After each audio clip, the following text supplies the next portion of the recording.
学者跟着流亡日本的明移民学汉学，幕府通过长期情报关注中国动态，僧侣追着中国的和尚学佛经，艺术家们则跟着长期的中国画师学手艺。当年这三类中国通将会怎样左右中日的关系走向？他们的故事比贸易数字可精彩多了。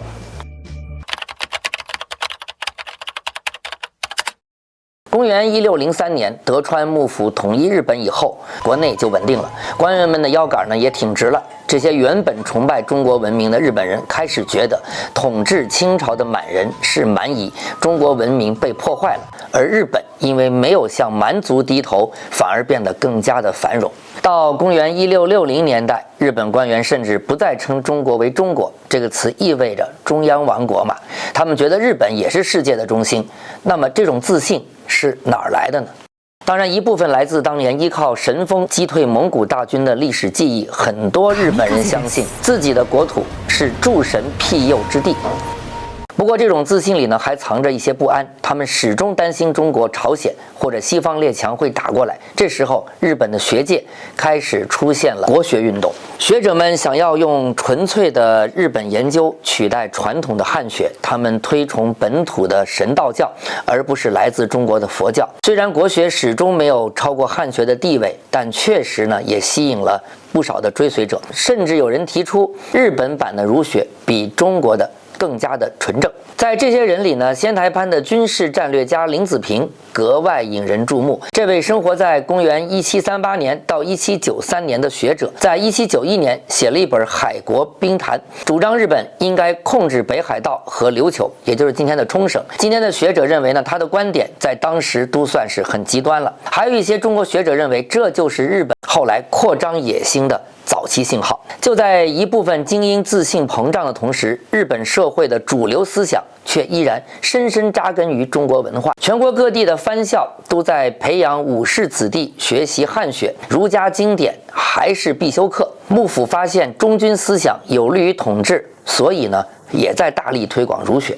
那时候呢，低级别的塾师用日语教汉文，大学者像笛声卒来这样的呢，都能说流利的中文。有趣的是呢，估计在德川时期，日本人写的汉诗比和歌还多。随着识字率的提高，熟悉中国经典的日本人空前增多，就连很多国学者私下对儒家经典也都心怀敬意。佛教这条线呢也没有中断。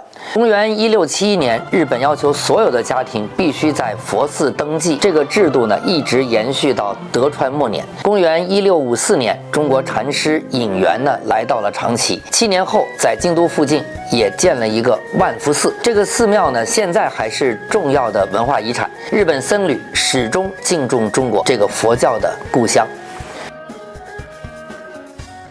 要说最重要的港口呢，还得是长崎。这个在公元1571年前还是小渔村的地方，到公元1641年成了日本唯一对外开放的港口。人口呢，从公元1609年的25000人猛增到了公元1696年的64000人。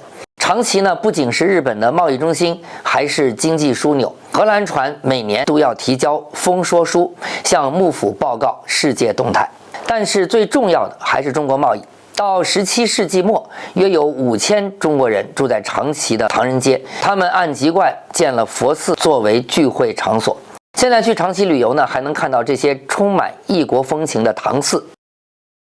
通过长崎，中国人不仅做中日贸易，还协助东南亚的商业网络，成了日本了解世界的眼睛。但耐人寻味的是，在2个多世纪里，中日官员从没有正式会面，直到公元1862年，两国官员才第一次在上海见面。说到这里呢，我们的前现代故事就要告一段落了。下个阶段，无论是自信满满的日本，还是闭关自守的中国，都将面对一个共同的挑战：已经完成了工业革命、驾着铁甲炮舰而来的西方列强。当东西方的航路在炮火中重新链接，中日两国又会迎来怎样的命运转折？